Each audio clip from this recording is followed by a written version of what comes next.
Γεια σας, συντονιστήκατε στο κανάλι Ψυχογόνιο. Η επιλογή συντρόφων που είναι μη διαθέσιμοι, συναισθηματικά ή πρακτικά, είναι ένα φαινόμενο που συχνά συζητείται τόσο στη ψυχολογία όσο και στις διαπροσωπικές σχέσεις. Ας εξετάσουμε μερικούς μύθους και αλήθειες γύρω από αυτό το θέμα. Μύθος: το κάνουμε επίτηδες. Πολλοί πιστεύουν ότι επιλέγουμε συνειδητά μη διαθέσιμους ανθρώπους επειδή θέλουμε να αποφύγουμε την πραγματική δέσμευση.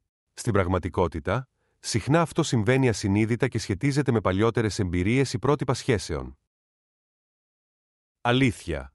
Τα τραύματα του παρελθόντος παίζουν ρόλο.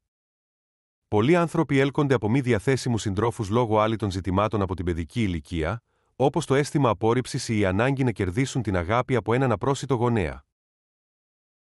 Μύθος: είναι απλώς θέμα τύχης.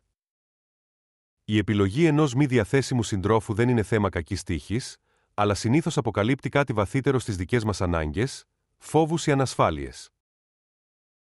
Αλήθεια. Η έλξη προς το απρόσιτο ενισχύεται από την αβεβαιότητα.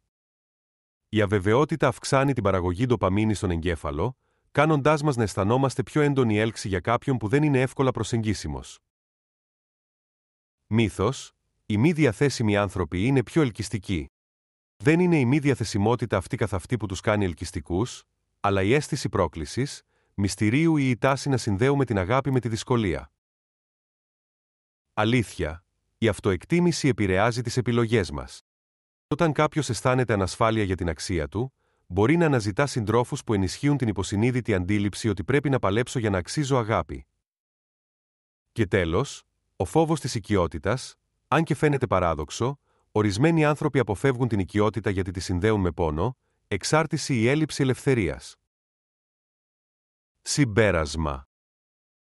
Η επιλογή μη διαθέσιμων συντρόφων δεν είναι καταδικαστική, αλλά μια ευκαιρία να κατανοήσουμε καλύτερα τον εαυτό μας. Η αλλαγή απαιτεί δουλειά, αλλά μπορεί να οδηγήσει σε πιο ικανοποιητικές και ισορροπημένες σχέσεις. Οι μύθοι συχνά μας μπερδεύουν, αλλά οι αλήθειες μας απελευθερώνουν.